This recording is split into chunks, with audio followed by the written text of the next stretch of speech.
Planning to study MBBS abroad?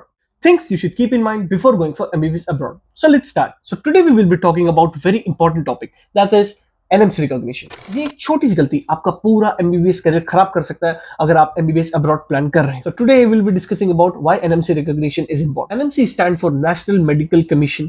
This is a commission which regulates Indian medical education and license. ये इसलिए भी जरूरी है क्योंकि अगर आपका कॉलेज एनएमसी रिकॉग्नाइज नहीं हुआ तो आप नेक्स्ट या फिर एफएमजी एग्जाम में नहीं बैठ सकते। ओवरऑल आपकी जो 6 साल की मेहनत है एमबीबीएस अब्रॉड, अगर आप इंडिया आना चाहते हैं तो वो वेस्ट हो चुकी है इंडिया के पॉइंट ऑफ व्यू से। एजेंट्स पर बिलीव मत करिए। बहुत सारे एजेंट्स आपको ये कहते हैं कि वो फलानी यूनिवर्सिटी एनएमसी रिकॉग्नाइज्ड है, लेकिन एजेंट्स के लिए तो ये पूरी दुनिया की सारी यूनिवर्सिटीज एनएमसी रिकॉग्नाइज्ड है, लेकिन ऐसा होता नहीं है। इसलिए ही ये बहुत जरूरी है कि आप अपना क्रॉस चेक करें कि कौन सी यूनिवर्सिटी एनएमसी रिकॉग्नाइज्ड है और कौन सी नहीं। अगर आपको चेक करना है कि कौन सी यूनिवर्सिटी एनएमसी रिकॉग्नाइज्ड है और कौन सी नहीं, तो आप world directory of medical schools की वेबसाइट पे जाकर सारी इंफॉर्मेशन चेक कर सकते हैं। So what the NMC guidelines से?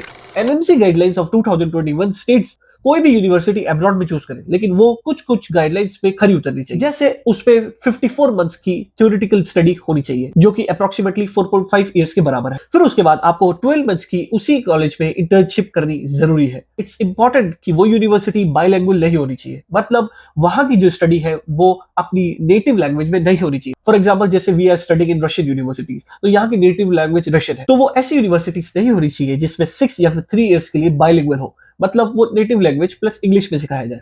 आपको पूरा 6 इयर्स सिर्फ और सिर्फ इंग्लिश मीडियम यूनिवर्सिटी से करना है। एक और चीज मैं आपको बताता चलूं कि transfer is not allowed.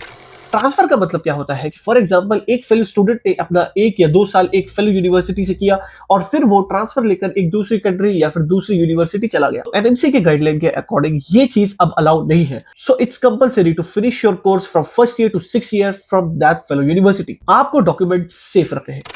It's very important because admission letter, visa, tuition receipts, attendance mark sheet, internship proof, these all documents are very necessary for NMC screen test. NMC इसलिए भी जरूरी है क्योंकि आपको यहाँ आके नेक्स्ट या फिर एफएमजी देना है। वैसे तो अभी नेक्स्ट पे कोई प्रॉपर इन्फॉर्मेशन नहीं आई है कि कौन से ईयर से नेक्स्ट एग्जाम लागू होगा, फिर भी FMG is there for you.